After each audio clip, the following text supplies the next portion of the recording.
to Bet Doctor. It is your weekly dose of all the good oil going into a massive weekend of racing. My name is Samantha Jane Todd and I'm joined by Scoot and DK to dissect the weekend ahead. Boys, how are we? Scooty? Yeah, it's great to be here. We're starting to get into the depths of spring. Just another quiet week in racing, mate. Nothing ever happens, does it? There's always something going on. It's sort of like rugby league a bit. There's controversy and scandal around every sort of corner. One of the reasons we love it. There's always something. It's never a boring sport by any means or any stretch of the imagination. I feel like Cox Plate has snuck up on me a little bit. It doesn't quite have the same build in Melbourne that the Spring Carnival energy usually does have. And I haven't been to the track in 6 months? Yeah. Longer? You're right. You're normally really entrenched in it after the Caulfield Carnival, aren't you, Sammy? Truly, it is the Christmas day for racing fans. Yeah. For the purists. I'm more of a Cox Plate man than a Melbourne Cup. Favourite Cox Plate memory, Scoot? There's a lot. It's not really a great memory for me, but I remember standing in the winners' stalls with BZ and Ashman, and it was the year that Faulkner got beat by Adelaide, and I was working for Moonee Valley for a couple of months there, and I thought I was going to be in racing admin for a bit, and just popped in there, and wasn't really my cup of tea, but I was doing PR there, and I had to get Ryan Moore in front of Ryan Phelan on the TV. And Ryan Moore wasn't talking to me, wasn't talking to anyone, and we just needed that window of opportunity to get Ryan Moore in the right spot. So I'd actually grabbed, manhandled Ryan Moore, and then tried to put him in front of the camera next to Ryan Phelan. Bet you he didn't like that. Mate, he said, mate, get your hands off me or I'll knock you out. And just gave me the death stare. He's grumpy after he wins the biggest race in the world, let alone when you grab him on the shoulder. Exactly, and it was sickening because I think I had Faulkner going for 20,000 that day, and I think BZ had 2, and then Nick Ashman, one of the Racing.com guys, he had the last leg of Protectionist going for $1 million. So that leg of Faulkner getting beaten. If you remember the ride, Faulkner knuckled at the start, and I think Nick Hall was riding him, and it cost him his position in the field. And then I think the fence was well off that day, and then Adelaide come to those fast lanes down the outside. So that's fine. What about your Cox Plate memory? I remember I used to go to Moonee Valley with Dad from an early young age. I remember sitting in the grandstand, I think it was 83, when Strawberry Road won. I might have been 7 or 8, 6. After school finished, I reckon...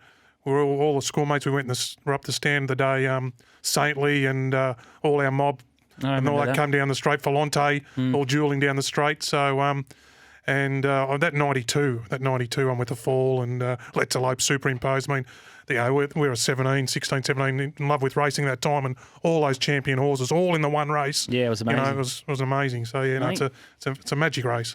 Yeah, I think it's always a great race. My first crush was Let's Elope, I think. I was more inclined to be in love with her than any of the girls that I went to school with. What about you, SJT?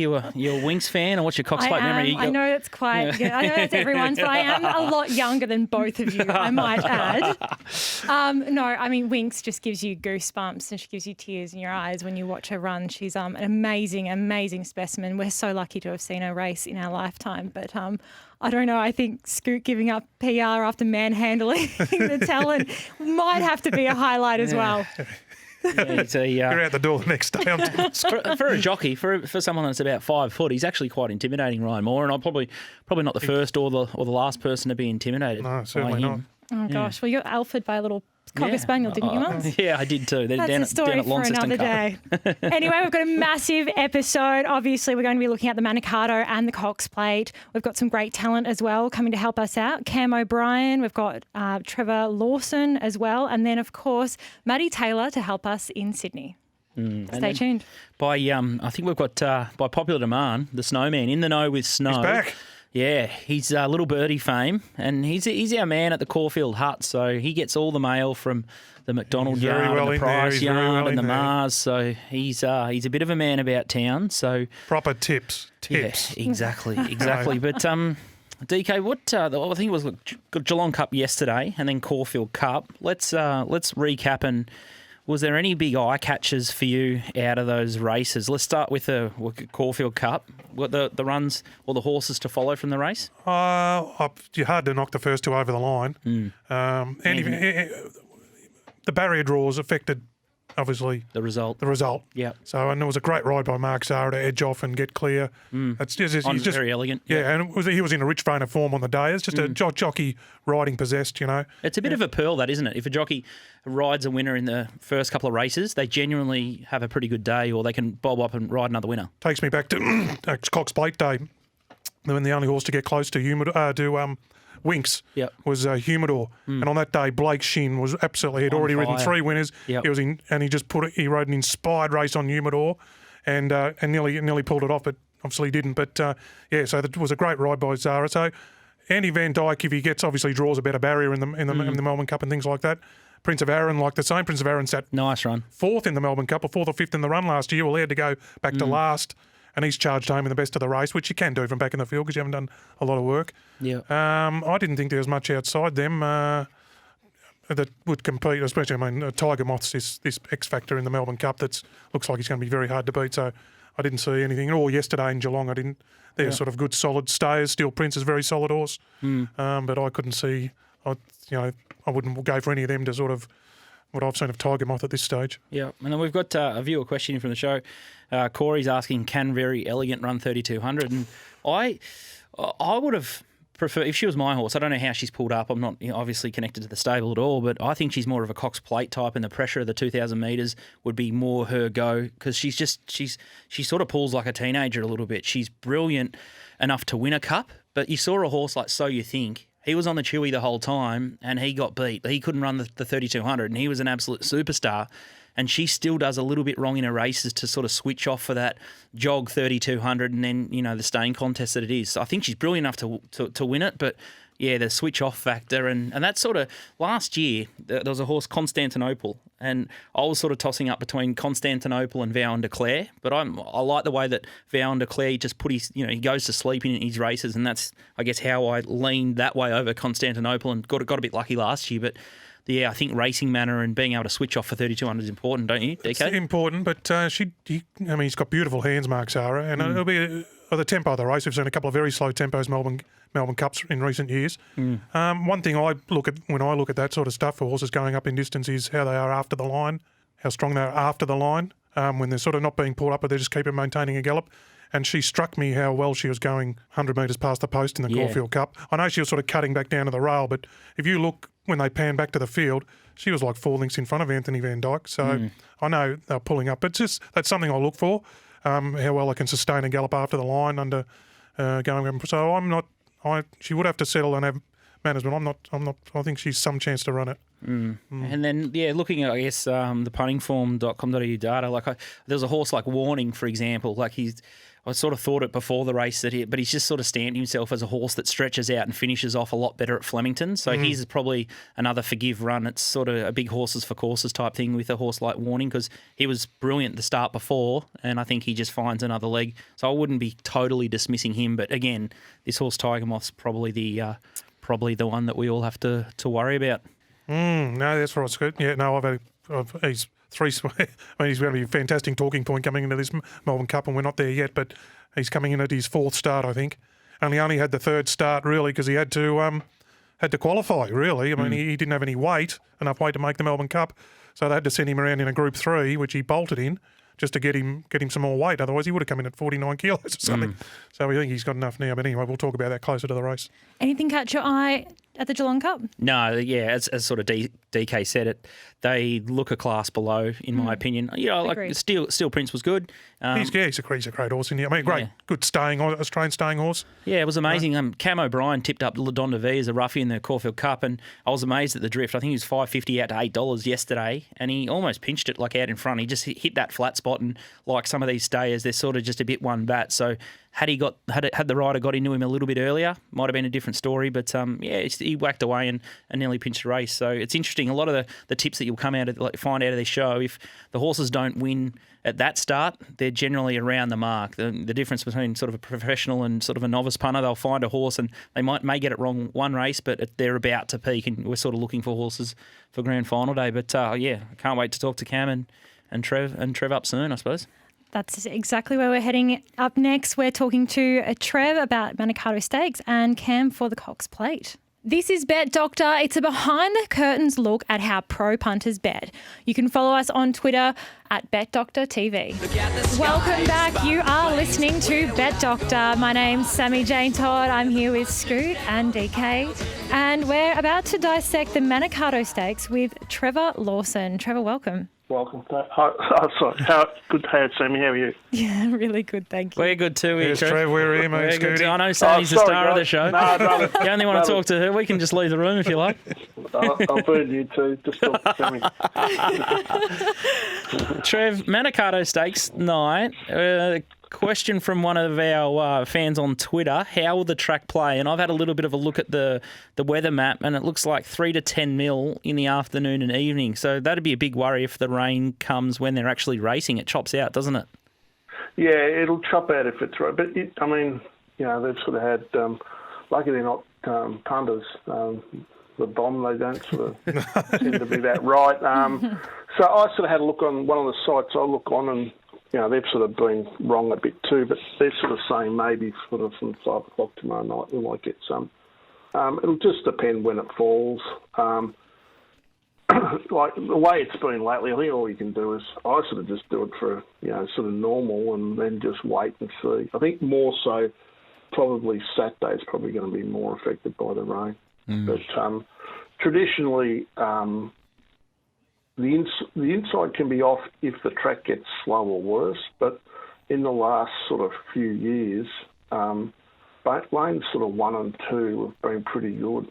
So I sort of use the punting form analytics, and I can sort of run back the last 6 years of rail and the true, and it's basically especially for the 1,200 metres, it's actually lanes 1 and 2 actually outperform what the market said. So wow. More horses win from barrier 1 and 2 than the market assessed they would. So and then insight. 3's okay, and then the wider work barriers are sort of worse. So it'll just depend sort of how quickly if at all it gets bad, and then they'll sort of break it up. But the other thing tomorrow night's interesting is that the fields aren't that big.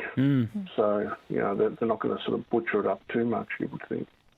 What did you think of the Manikato, the big Group 1 there? It looks like there's enough speed in it, and I guess they usually just go helter-skelter anyway in this race. There's been some classic finishes there. How do you read the race? Pippi's handlebars down every race, isn't it? So. Yeah, well, I thought she'd just lead again. She's the quickest horse. And sort of out wide, sort of... she'll Diamond Effort won't be able to go with her, and then sort of Hey Doc, Splintex, and Bella Bella will roll forward. But Lane can go as quick as he sort of wants. And then I thought if the inside was off, then he can actually get off. He could sort of lead by a length and a half if he wanted to and get away from the fence. He sort of half did that the other night in the 1,000-metre race. He wanted to get off the race, off the inside on the corner. So I've sort of got it equal favourite with Trekking at the moment. Trekking's on the 7-day backup, which it did last year in reverse. It won down here, and then 7 days later went to the Everest. This time it's running the Everest and come back down here. But it doesn't really like the wet. And Pippi produced a massive figure class-wise on debut on a slow track. And its mother won 5 out of 16 on wet tracks. So I think, at the moment, I thought it was definitely a value. Not about the end of the 1,200, Trev? Any concern? Well, on my figures, I've actually got its figures. Everyone's figures are all subjective, but I've actually got its best figure at 1,200. The day it won at Caulfield over 1,200. So. And then last year ran in the 1,200 metre race earlier this year, and he took a sit on it.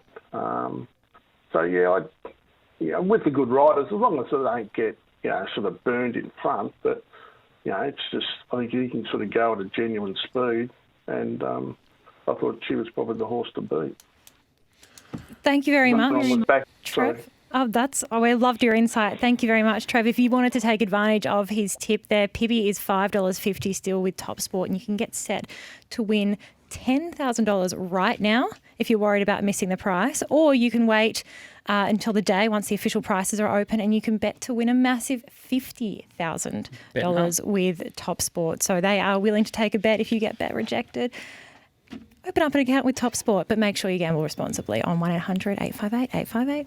Thanks, Trev. Thanks, guys. Good luck. Trevor Lawson there with some excellent insights. Yeah, it's all, the pros always work around how the track's going to play, and he's obviously used the punting form data to see that there's a bit of a pattern with the inside, barriers 1 and 2, and it's a big thing. You watch the track, see how the rain affects it, and then that'll steer you into Cox Plate Day. You might be able to identify some lanes, DK, and usually the pattern sort of is emerged by those races late in the night. And the maps and the early speed he spoke about with Pippi, even if a leader is with the rail being off with her speed to be ahead of the other horses and not a horse holding her down to the rail, she can just delay and just steer off to lanes 3 or wider if you needed to. Yeah, exactly. So, good insight from Trev.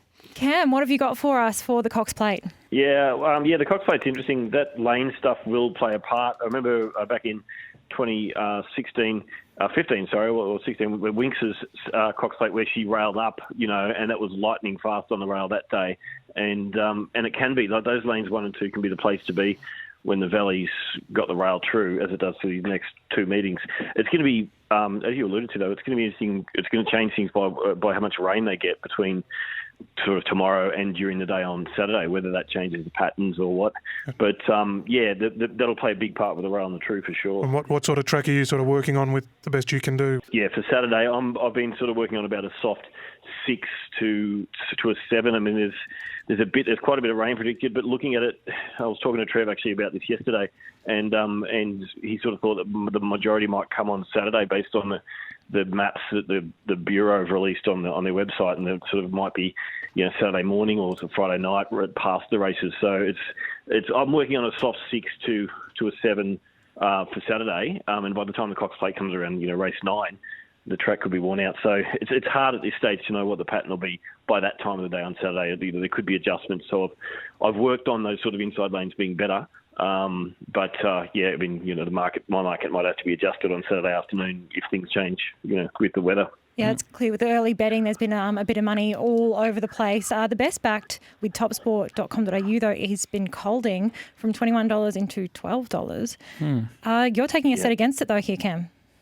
Yeah, well, that'll be because of the rain, the forecast. The perception that he's a better wet tracker than he's a dry tracker, even though he's had, I've got him as 18 starts for 8 wins on the good. But he does have a pretty good wet record. I just like with some of those. There was money for Master of Wine in last week's Caulfield Cup, and when we talked about it last week, I said a lot of those local ones I didn't think were up to it on figures, and Colding is in that boat. He on mine is not up to it on figures. He'd need to find a new level. He'd need to find a new top. Even his last 2 wins in Sydney rated 111 both times. His best is 115. Waller will have no doubt set him for it, and he's got James McDonald on board. So if he goes for 115, well, that's fine, but it's probably not going to win. So he'd be close up, but something would probably beat him. Even the likes of Arcadia Queen, she went 116 last start, and she's going to get weight off him, of course. So if she goes 116, automatically Colding's got to go better than he's ever gone in order to win the race. So I think that speculation is because of the wet track, and can have him for mine. Now, you look at ratings. Can you remember what last year's Cox Plate rated? Because Magic Wand was pretty good last year. And is this year's edition of the race going to be as strong? What do you think? Probably not as strong. Legresseur rated about 120, 121, something like that, and was obviously a very good horse. Magic Wand's form's just gone off a bit. Yeah, she was good in that race last year. She was beaten 4 lengths at the same time, and then she went on won the McKinnon. She started this prep overseas quite well, going 115, 116. She went 114 in that Cox Plate, and she went 116 when she won the McKinnon, and then she got back to 116 second up in Europe, and then her last 2 have been quite poor. So she's a bit of a question mark in that respect. But if she got to 116, because this is not as good as last year's event with no sort of league reserves in the race, then she is actually a chance. But I've got others ahead of her. I think one of those overseas ones. I think a few of those overseas ones are chances, as well as Russian Camelot and Arcadia Queen. I think that's them plus Probably, I think, is the race, to be honest. I've got Armory on top, who's if we look at figures, bring it up, it did 119 last start, and it showed a bit of a turn of foot to start before when it won as well, and 119 in the Irish Champion, which is a Group 1 race over 2,000 metres, and it didn't win that, but ran to its best 119. It's a 4-year-old. That's a good horse. That's good figures. And again, that sort of shows why Colding's got a bit of issues in order to beat horses like that. Russian Camelot is sort of on its way to 118. It wasn't suited last start by the slow pace, but I think they'll be on pace this time. And if needed, they could even potentially lead on Russian Camelot. I think they'd be better with it being a strong one pacer, winding, sort of going along. It's interesting. Yeah, there's a bit of conjecture there with what they think Ollie will do. Go forward or go Keep back. guessing. So you're saying he has a strong one pacer, he's better rolling, Cam? Yeah, I think so. Even last year, earlier in the year in Adelaide, when he won the Derby over there, he was back and wide, if you remember, but he just sort of rolled into the race from back and just sort of kept maintaining that run. He doesn't have a turn of foot, and so if he got caught back, near last as the sprint goes on down the side, he probably can't win. I think his best chance is, I don't know what they're going to do, to be honest, but I think they'll go forward. I'm almost certain they'll go forward. And if Oliver finds that no one else is leading, I couldn't see why he wouldn't lead on it. But I do think that the 3-year-old will lead. And Magic Wand led in last year's Cox Plate. They might do that again. But Grand Slam, I think, will take it up. And I think Russian Camelot will just sit in the breeze and then down the side, just start a run from about 700 metres and try to maintain it. We've got a lot of Kiwi listeners. Probabile. Is she a miler or she can run 2,000 metres? What do you think? I think she might be able to get to 2,000 metres personally. Yeah, I think she's strong enough. And I think she's in her career best form. She's been rating really well. And yeah, look, I wouldn't potting her getting it. She failed at 2,000 metres in the autumn, but it was a really slowly run race and she wasn't suited. She's racing better now than she was in anyway. Yeah, no, I think she's a strong chance. I've got her as a $10 chance and only about sort of 5th pick and not far off them. Wow. The current market is Russian Camelot, obviously favourite at $5. Arcadia Queen and Armory, $5.50 each at 2. Probabile, $8.50. Colding, $12. Who starts favourite, Cam?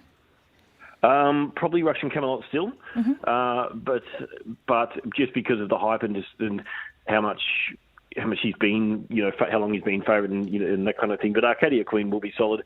I don't think Armory will shorten because I don't really see a big plunge for that kind of horse coming along. So I don't think the market will change much. I'd be opposing, as I say. I think the likes of Colding, especially if more money came, I'd just be opposing him. I think a lot of horses would have to fail for a horse like him to win. The value I've got in the race is this thing, Aspetar. I've been watching all their replays, and this is pretty strong. He doesn't really have a turn of foot, but he's a strong one pacer. And if it was a true, quite a solidly run 2,000 metres, he'd be a real chance. Damien Lane will just sit him just off the pace, and he could get over the top of them. He's good value for mine. But yeah, I don't think there'll be anything backed right in. I'd be very surprised if Russian Camelot was backed off the map or anything. I think the market's probably pretty steady, but you can't pick what'll happen in that respect. I had a little look at Magic Wand after you were talking about it just a moment ago. Winker's back on again. If you're into, if you follow gear changes. Yeah, well, they can be significant, especially when they've worked in the past, can't they? So maybe they're trying something with it. This Sir Dragonet is the other overseas runner who I mentioned. I was reading up some articles on it this morning, and it's been much maligned. It's sort of one of these ones. You know how we have these horses who are promising as 3-year-olds and then they fail, and the media loves to hate them. This is one of those ones that was started favourite in the Derby. Kementari. Yeah.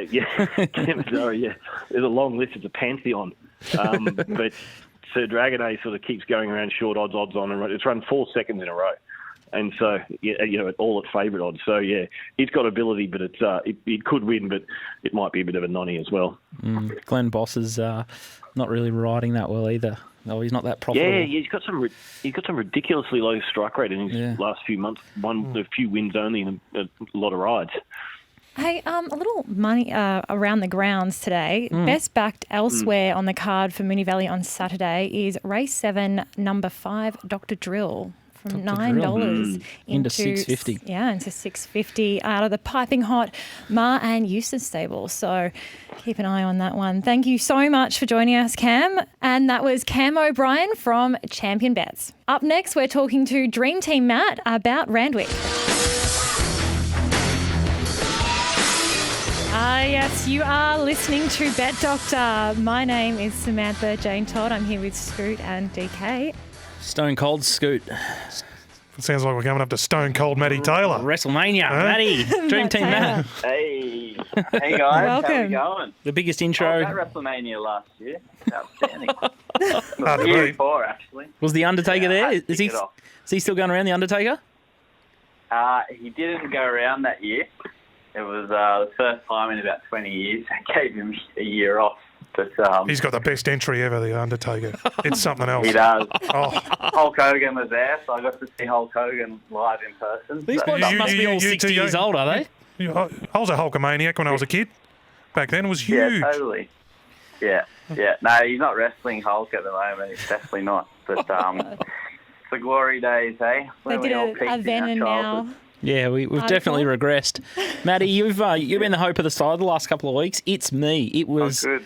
it was blistering. It was an incredible win. She went so fast. She's come up with a tendon injury last week. Yeah, she has. A bit of a shame for them. But look, anyone who looks at sectionals and even has a good eye can tell she was a good horse and just needed an ounce of luck. And she didn't get much at all. But once she got a gap, was able to win the race well. I thought it was going to come back as a really good sort of group race, a group horse next prep. But, Connections have a bit of work to do to get her back from injury. But there was a big price. That horse, months out from the Kosciuszko looked the one. And hopefully, as I said last time, people were able to get on fixed odds and early price. But yeah, she got the job done, so it was nice to get a win. I think I'm getting one win every week with you guys. I can't get two in a row, so that's We've, all right. we've tasked you with a couple of tricky races this Yeah, you week. sure have. Um, Good job. starting with race 3, the Brian Crowley Stakes over 1,200. What are we thinking?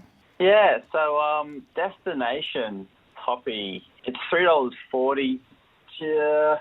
Big question there is, we talked about it briefly last week with DK, but this horse hasn't been to 1,200 metres before. 1,100, 1,100, 1,100 for the past 3 starts, 1,000 before that. It has been hitting the line hard. It's got good sectionals, but I'm just a little bit sus about it. I just can't. I can't come into it at 340 because of that. The Bopper number 3 is the favourite. Very lightly raced spruik sort of horse, and Drifting as well. 3 to 330. Yeah, I mean, it was $1.62 last start for the SP at it was just a Monday race at Canterbury, and it got run down. Very short. It's all. I think it'll drift. So on current prices, I'm going to lean to number 2 on the lead. Sammy, what have you got it there? Is it about 480 or something? Yes. Yep. Yeah, with Top Sport. So comes through the Group 2 last start, over 1,200 metres. Hit the line well against Wild Ruler. And just in this field of horses that have so many question marks about them, the 480 to me seems like value. The Wild Ruler is a pretty good horse, and this definitely looks like a race with a couple of false favourites. What do you think about Rachel King's ride on Eduardo? Look, are you guys allowed to talk about those sort of rides? Been a racing rant man? What upset the Supreme Leader? I don't understand how he goes about 3 lengths quicker than Farnham, and yet Huey Bowman gets they tried to suspend him. But, I don't understand how that works. But, look, I don't know. I don't think it's Rachel King's fault. But, the horse is just a fast horse. And, it's just the way it is. I don't blame her. Silly tactics. One of them had to lead, I suppose. Nature Strip or it. But, as you said, Racing Ramp boys get in a bit of trouble. But it just doesn't make sense to me how they suspend Hugh Bowman for going slower than Eduardo. Both riders, both Connections were trying to win the race, and that's all punters want. Jockeys that go too slow is what upsets the punters. I think. Mm. Yeah, I'd probably agree. No matter what she did, she couldn't win the race. So exactly, irrelevant for the chat. Yeah, really. It's just the hypocrisy of one ride getting suspended and the other one not. It doesn't make sense to me. Mate, the other puzzle that we've given you is the Neverson race 7 on the card. Looks an absolute nightmare. It's a bit of a nightmare. Because a lot of these horses all meet each other from very similar race from the same race, and there's slight jockey sort of changes here and there, barrier changes. So all I can do, I'm going to lean to number 3 there. It's Evelina. There's a positive jockey change. Jimmy Byrne was in Sydney for those 2 rides. It goes to Collett, who's absolutely on fire in Sydney. And been doing it tough, sort of been, my notes from the races said that Byrne sort of restrained it first up in the Hot Beyond Her race, and obviously Hot Beyond Her has been running really well. Running the Everest. Everest. Amazing. Yeah, ran well. And then last start in the subpoenaed race, Group 2, restrained again and was out wide.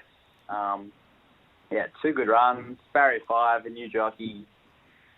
It's going as good as anything. I think a theory you see down the bottom, the 8. I didn't like its run last start at all, so I'm going to be playing against the theory. About Wunderbar. Wunderbar. It's consistent, but is it up to these? I know the connections actually. Oh, you do? Yeah. Well, the horse is going great guns. I don't know. It just doesn't feel quite right for me. I think the horse excels on a wet track and does run well otherwise on dry, but definitely a better wet tracker. So that's probably the key there. So, but it's different form, so I'm not going to bag. It's a race where you want to look for a bit of something different. I've ended up getting stuck on Evelina at $9.50. I think that's some good value, but Wunderbar's a good bet, probably because I just want to be against the theory. I think she had a PR last start. That's a perfect run. A perfect run, yeah. I always want to be against horses that have everything go their way. Drops a little bit in weight would be nice, a little bit for her, but I can't have the theory after what she did last start. There hasn't been a lot of market movement, but a theory is on the drift from it opened at $4.40, it's now $4.80. Wunderbar is $5.50, Sweet Deal $7, Blazing Miss $8.50, along with Gen Rules and Evelina. Juicy $9.50 if you want to take advantage of Matt's tip there. So, Matt, you quickly want to have a quick look at the Bondi as well? Yeah, the Bondi, the time-honoured. Bondi. Yeah. $1 million mile race. It's amazing, isn't it? It's a pretty lacklustre field by the look of it. Yeah, and it has been lacklustre for the last, I think it's maybe the second year they've done it. It's an absolute G-up of a race. $1 million of industry money just gets wasted on these horses. They don't need it. It's not attracting better horses.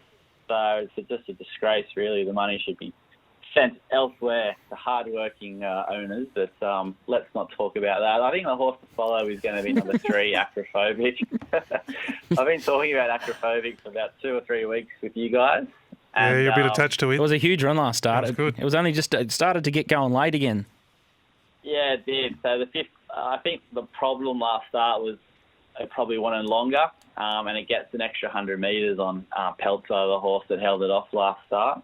So a strong jockey, Natural Willa, replaces J-Mac, and at $6, I think it can turn the tides on Peltzer.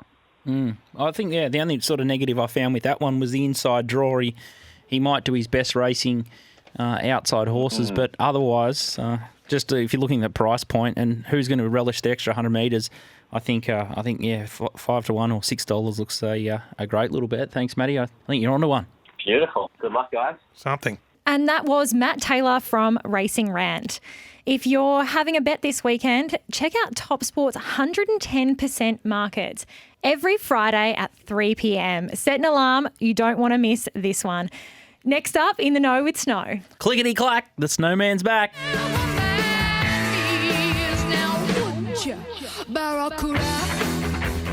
You're listening to Bet Doctor. It's your behind the curtains look at how pro punters bet. And if you want to stay up to date with all of our tweets and our tips and all the rest, you've got to go to Twitter and follow us on @BetDoctorTV. Like and subscribe, all of those fun things on YouTube. You can catch us all over the place. But next up, we've got someone who might be a little familiar to some of our Little Birdie listeners. Scoot, who have we got? We got the snowman. Clickety-clack. The snowman's back. So popular demand, of course. DK Scooter, Sammy, good to be back. And calm before the storm. She's a big weekend coming up, sports and racing, so I'm very excited. Gee, Snowy, well, I'll give you a bit of background. Snowy's been our Caulfield Hut mailman on Little Birdie podcast, and now we've got the All Racing show. It's only right that now the final fields are out that we keep sniffing for that mail. The Caulfield trainer's on fire, the Mar Eustace camp, he gets a bit of mail there. The Mick Price yard, he's got Odium, Sierra, so he's got a couple of really nice horses, and Clint McDonald he can set up a horse as well. But Snowy, you're a nocturnal animal. You do your best work at night. But some of the listeners have said, what's going on with his love life? How's he coping with lockdown? We've got a question from a fan of the show, Troy the Sparky wants to know, how has Snowy coped in COVID lockdown? Any luck on the circuit? Or does he have RSI from swiping right on Tinder? Are you taken? What's going on? No, he's a single man, so any of the ladies out there listening, don't be scared to hit me up. But so I can't wait to see Troy when I get back to side anyway. SJT, you got anyone for Snowy? Little blind date? Oh, I'll have the neighbour. I'll have a think about it. I'm not sure they're all up his alley. It's a bit harsh. DK's a keen listener to Little Birdie podcast. He'd know a little bit about Snowy. No, mate. Yes, it was must listening. Yeah, no, it was those Caulfield mails, especially interstate, like when Mick Price or someone took something to Adelaide or something, and Snowy give it a big push. So no, very good to follow the snowman. Good mail. Lombardo that day, I think. Lombardo, that's the one. Good result. Yeah, it was. I knew it was a good horse anyway from when it's made, and I think it went on debut or something. It was a one goal. When I backed it. Saved us at the Stratosphere. Yeah, one of the streams. Now Snowman, what's the mail from the hut for Cox Plate weekend, big fella? The first selection comes from the Mar Eustace Camp West Wind, Moonee Valley, race 2, number 1. Kieran said she's in career best form and is going for 3 straight wins. She led and won the Pinker Plate last start. He said should go forward and she should be hard to catch, and that was West Wind. In form mare. Very trainer form. Once mare's hit form. $2.90 with Top Sport. What do you think of that price, Snowy? They want to bet early? I reckon it should hold its price, that one, but the best each way of the weekend is from the main man, Clint McDonald, yard Diamond Effort, race 8, number 10. She's a beauty, this man. She looks to map perfectly from barrier 2 to sit just off Pippi. And I was speaking to Clint this morning. He goes, we've had all this promised rain. Hopefully it can finally come. And if the rain does come, I think she will firm. She's about $10 at the moment, but Clint's doing his rain dance. We've heard all the rain's coming, so hopefully it can come. And if the rain does come, I think she'll be very hard to beat and at a good each-way price. Now, it's had some decent money with Top Sport already. That's a good sign. Yeah, Clint would be pretty rapt with having a runner in Manikato night because he could enjoy the grand final the next day. Him and Dusty Martin are really good mates, aren't they? Aren't they, Snowy? A couple of years ago, he got the old cold shoulder from Dusty Martin out the front of the Bond Bar. It was one of the best little videos going around. Has he gotten over that yet? Oh, I don't think so. It would have hurt his ego. He's got a bit of an opinion on himself, so I think it was a good one. She did run the other week in the Moir at Moonee Valley, and she was just very unlucky. Never got a clear crack at him, and she was a brave second last start. So from barrier 2, she should get a gun run, and hopefully she can get up for him. It'd be a great result. Yeah, exactly. And I thought, if you look at the replays. She was a massive run. She didn't have much luck, and I think the 1,200 metre form, and especially, any rain would be great. I think she could get a weaving sort of suck run, and sometimes if you're buried back on the fence or if you just back a couple of pairs back, you're actually better off inside horses with Diamond Effort. And so inside, you can just slip up the fence. So if they all get off the fence, this horse can definitely challenge. That's for sure. Interesting with Pippi sort of running along too. Sometimes you get things out of their comfort zone. Yep. And I find it's better off being down low in those than you're sort of chasing outside horses. You're sort of having to work harder outside your comfort zone. And they fall back on your lap as well. So, you can sort of conserve something back there on the inside. The cards could definitely fall their way. Yeah, you need an experienced jockey as well to sort of pull some of those plays. But in very safe hands there with Ben Mellon. He's riding very, very well. Who are we all picking for the footy Saturday? Well, we haven't really talked about the AFL. On the Little Birdie podcast, they were pretty keen on the Tigers. DK? Well, I reckon the Cats. Yeah, I sort of had a good look at them last week, and I reckon they're primed. They're ready. Yeah, there's been some money for the Cats. Has there? I personally just want the Cats to win. Why? Anything but the Tigers. Oh, why is that? Oh, my neighbour. Just for a bit of fun. Snowy? Who do you like? Yeah. I think the Cats will win, yeah. I think they were very good last week, but I think Cats maybe by 4 goals. That's my pick for the game. 4 goals. Comprehensive. Now, Snowy, we'll give you a little bit of homework.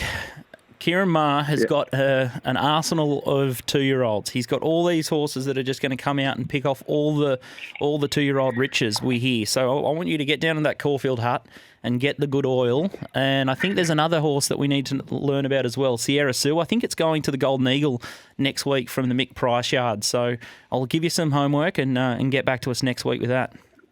I'll certainly do that for you. I'm spewing I can't get down there at the moment. I'm normally down there in the Wynnum every Saturday morning watching track work, so hopefully this COVID can lift and can get back on course.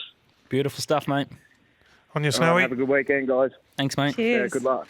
Now, DK, tomorrow it's Benalla Cup Day. Time honoured, yeah. Only a big day up there. Found one there, like one there. Race 2. Number 3, Sammy. Hillcrest Moses. This horse is Matt Laurie, good camp.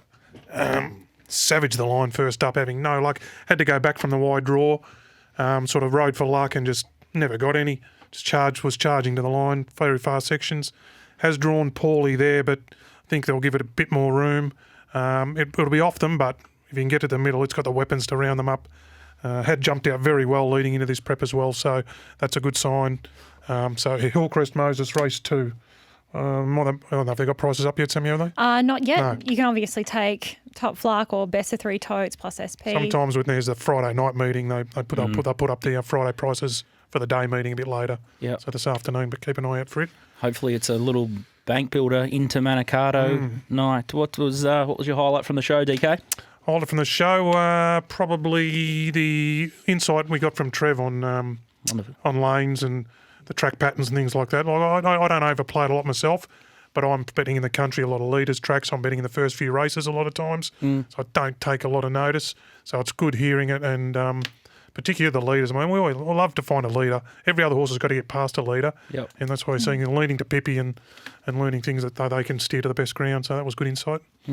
Yeah, I thought I'm actually really enjoying Cameron O'Brien's insight with the internationals.